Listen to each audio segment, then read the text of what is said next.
ou en tout cas n'est pas concerné par cette réglementation bancaire, je voudrais qu'on nous apporte des éclaircissements sur cette pratique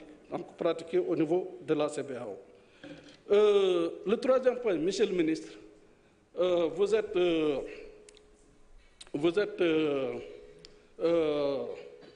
assurez, disons, comment le dire, vous assurez, pour ce qui concerne les organismes publics, vous assurez la tutelle financière. Il y a énormément de licenciements qui se passent aujourd'hui dans les organismes publics, Monsieur le ministre. Au moment où vous comptez créer des emplois pour les jeunes Sénégalais, pour les femmes sénégalaises, on procède à des licenciements. Il y a des circulaires qu'on retrouve un peu partout dans les médias et dans les réseaux qui parlent de déflation du personnel. Je pense qu'il faut mettre un terme à ça et identifier véritablement les problèmes qui se posent à ce que justement ces emplois soient préservés et créer plutôt d'autres emplois qu'en tout cas dans des flatteries. Le dernier point, Monsieur le ministre, c'est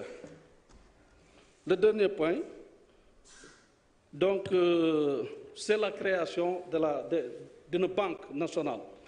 banque sénégalaise d'investissement qui sera adossée, Monsieur le ministre, autour des produits pétroliers et gaziers aujourd'hui que nous avons, autour de l'épargne nationale également, à l'instar par exemple de Gazprom, à l'instar d'autres banques où il y a un mécanisme d'absorption et de fusion qui permet quand même au Sénégal de disposer d'une banque d'investissement importante qui peut se déployer et accompagner les entreprises de BTP, les PME, PMI, le secteur de la pêche, de l'agriculture et de l'élevage pour permettre de lever les financements qui posent énormément de difficultés, l'accès à ces financements, justement pour beaucoup de structures, beaucoup d'entreprises sénégalaises, beaucoup de PME et PMI sénégalaises. Je vous remercie, monsieur le ministre. Merci beaucoup, honorable. Honorable Mohamed Aïb Salim Defé, vous avez la parole. Dernier orateur.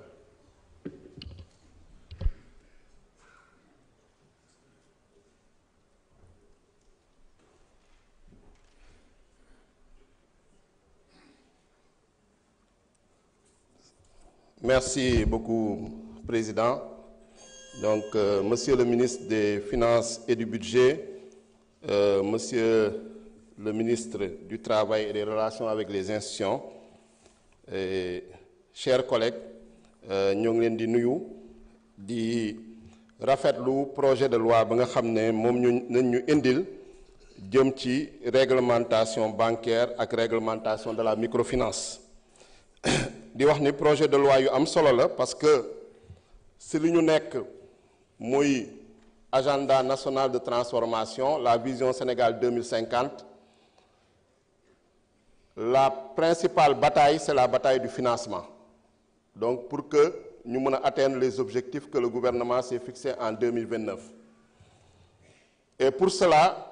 il faut que nous ayons un système financier, un système financier performant, un système financier de qualité et un système financier équitable et juste. Je pense que les collègues revenir sur le problème que nous usagers yi ñoo ngi koy jànkonteel ak banque yi ak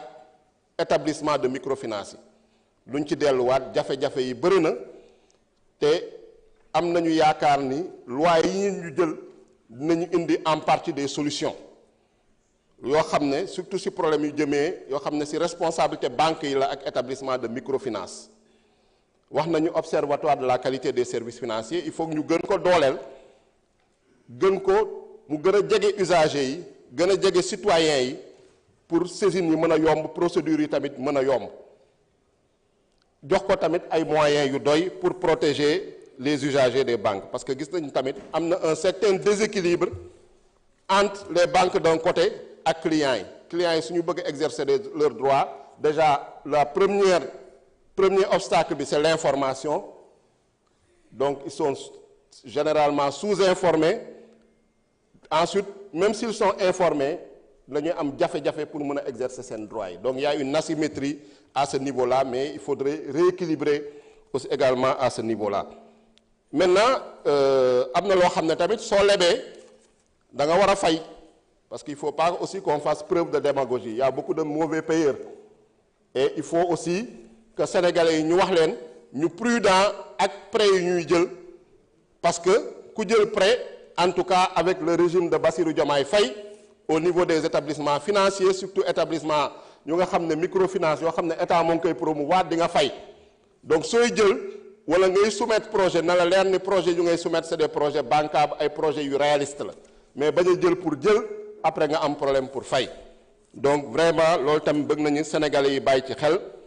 également ñu protéger leen par rapport nag aux excès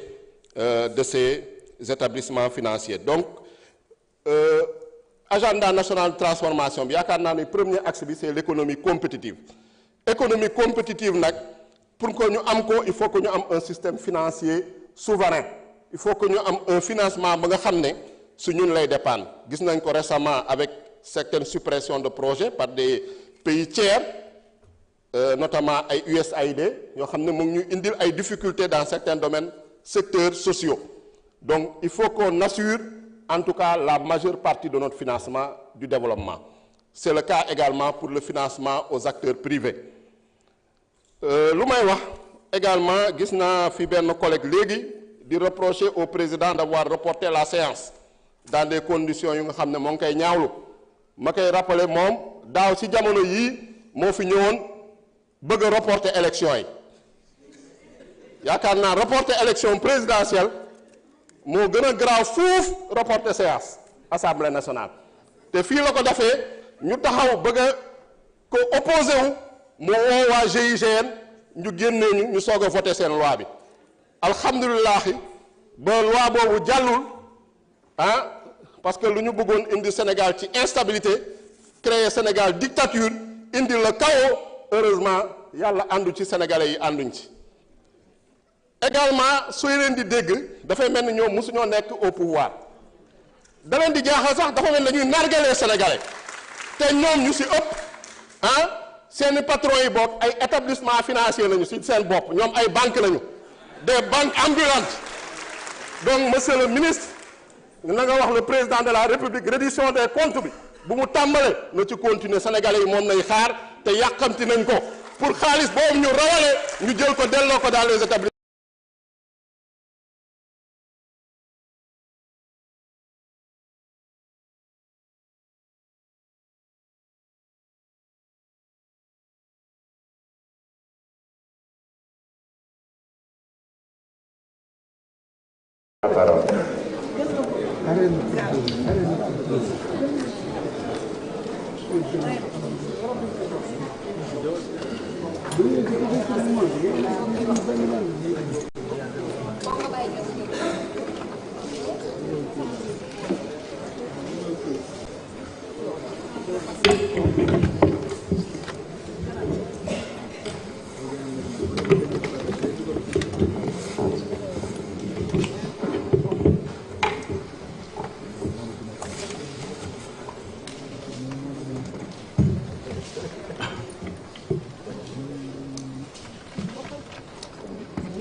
Merci beaucoup.